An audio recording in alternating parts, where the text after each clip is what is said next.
Hello friends. तो हमने पिछले पार्ट में यहाँ तक पढ़ लिया था कि नॉइज़ पोल्यूशन होता है फ्रिक्शन के द्वारा। तो आगे बढ़ते हैं। हाउ कैन वी रिड्यूस और इंक्रीज फ्रिक्शन? हम फ्रिक्शन को कम और ज़्यादा कैसे कर सकते हैं? इंक्रीजिंग फ्रिक्शन, हम फ्रिक्शन को इंक्रीज कैसे कर सकते हैं? Sometimes we need to increase friction so as to avoid slipping of object. For example, the sole of the shoes is grooved so that the friction between our feet and ground increases and we can walk safely. यानी जो एक sleeper चप्पल होती है इसमें कम friction होता है। यहाँ पर जो नीचे का जो भाग रहता है वो थोड़ा सा प्लेन रहता है, ज़्यादा इरेगुलर नहीं रहता है। इसके कारण क्या होता है, हम फिसलते हैं। इसलिए उसको फ्रिक्शन को इंक्रीज़ करने की बात आती है। इसलिए फ्रिक्शन को हम इंक्रीज़ करते हैं कि हमें अगर फ्रिक्शन इंक्रीज़ करना है स्लीपिंग के लिए, मतलब स्लीपिंग को कम करने के लिए।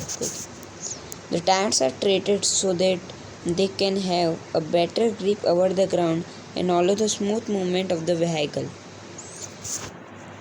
एक गाड़ी रहती है उसमें भी हम फ्रिक्शन को ज़्यादा बढ़ाते हैं ताकि वो रोड पे अच्छे से चल सके, फिसले ना। Brake pad are used in bike to stop them suddenly for moving by increase the amount of friction. Car के जो पहिए रहते हैं उसमें ज़्यादा फ्रिक्शन होता है ताकि वो ब्रेक भी जल्दी से लगा सके। यानी ये कार चल रही है, फ्रिक्शन कम है, यहाँ से कार स्टॉप की यहाँ पर और वो कार रुकेंगी सीधे यहाँ। ऐसा नहीं होना चाहिए। Reducing friction. Sometime in order to have a smooth movement of an object we need to reduce friction. Friction को कम करने की भी ज़रूरत होती है।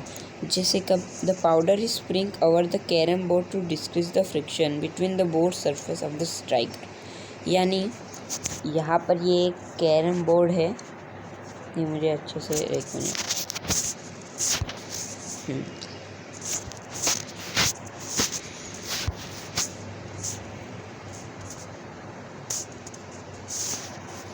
यहाँ पर ये कैरम बोर्ड है एक, सामान लीजिए आप। तो यहाँ पर क्या हो रहा है,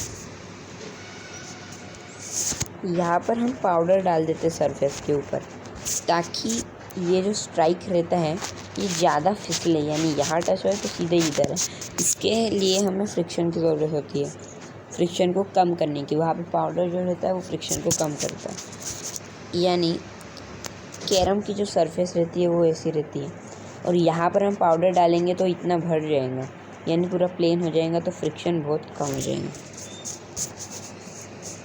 Grease is used in bicycle and other motor different part of a machine to reduce friction and increase their efficiency. Cycle जब जाम हो जाती क्यों होती है? क्योंकि उसमें फ्रिक्शन ज़्यादा हो जाता है, तो उसमें हम तेल डालते हैं, ग्रीस डालते हैं, ऑयल डालते हैं। तो वो क्यों करते हैं? ताकि फ्रिक्शन कम हो। ऑयल पर अगर आप चलेंगे फिसल जाएंगे, गिर जाएंगे, इसलिए वो फ्रिक्शन कम करता है। Oil is applied on the हिंग्स of the door so that they can move easily. जो डोर के हिंग्स होते हैं, यानी जहाँ पे दरवाज़ा लगा रहता है वहाँ पे भी हम ऑयल का उपयोग करते हैं ज़्यादा जल्दी दरवाज़ा मूव होने के लिए। Applying substance like oil, grease और powder always smooth surface as they block the irregularities of surface. यहाँ पर ऑयल, ग्रीस और पाउडर का उपयोग हम करते हैं। The substance that can reduce the amount of friction between different object are called lubricant. यानी जो भी ऑब्जेक्ट सब्सटेंस फ्रिक्शन की अमाउंट को रिड्यूस करते, कम करते, उसे लुब्रिकेंट कहते हैं, लुब्रिकेंट।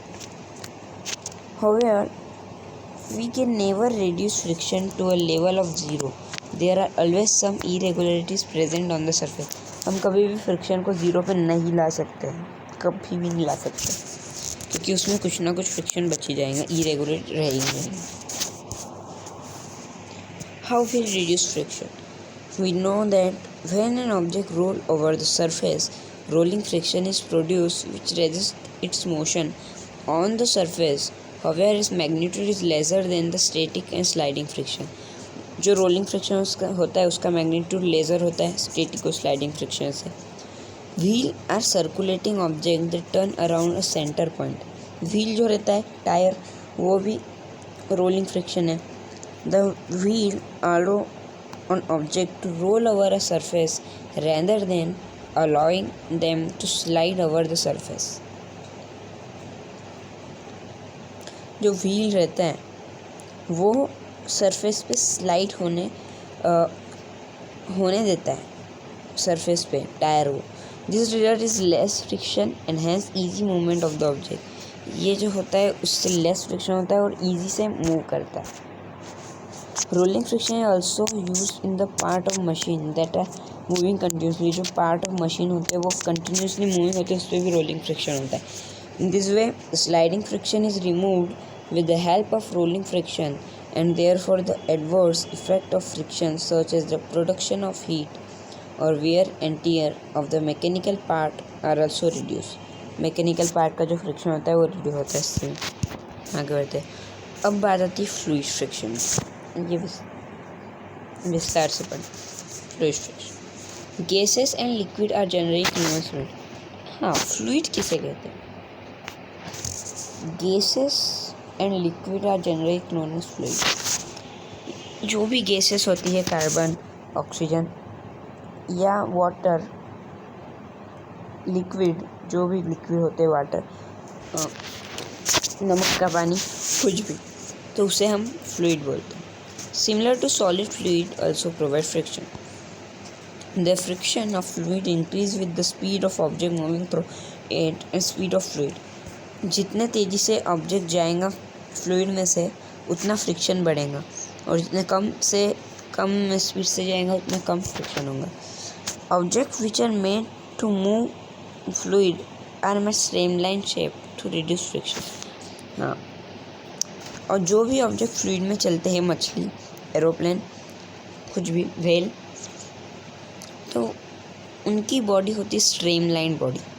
स्ट्रीमलाइन शेप की बॉडी रहती है. The shape of aeroplane, ship, boat, bird and fish are made of streamline shape. A shape which is pointed on both ends and wide at the middle is called streamline shape, which facilitate easier movement through fluid. यहाँ पर कैसा आकार रहता है?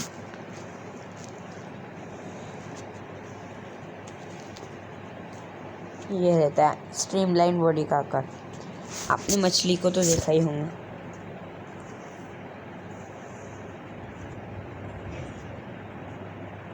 यहाँ पर ये ऐसी कुछ मछली रहती हैं. तो यहाँ पर भी किनारा है, ठीक है. यहाँ पर क्या है, वाइड में जो है मिडल में वो वाइड है, बड़ा है, और जो किनारे है आखिरी और पहला जो आगे बोथ एंड है वो छोटे हैं. इसी को बोलते हैं स्ट्रीमलाइन बॉडी. तो जो भी फ्लूइड में चलते हैं उनकी सबकी यही बॉडी बनाते हैं.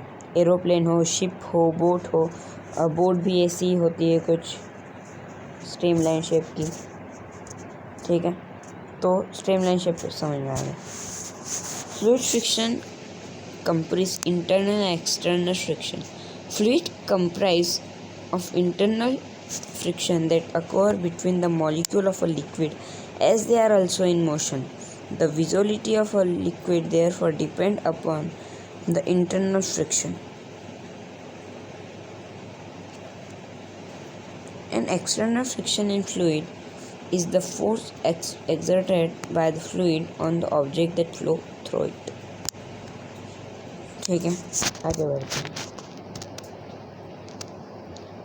As an object travels in a fluid, it loses its energy in order to overcome the fluid friction. Hence, things that can easily flow in fluid have special shape. जो भी fluid में रहता है उसकी streamline shape होती है, special shape होता है. For instance, ship and boat have a particular shape that allow them to resist fluid friction. Fluid friction कम करने का।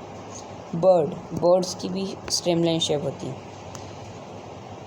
Bird and aeroplane have a specific shape that allow them to fly in the air.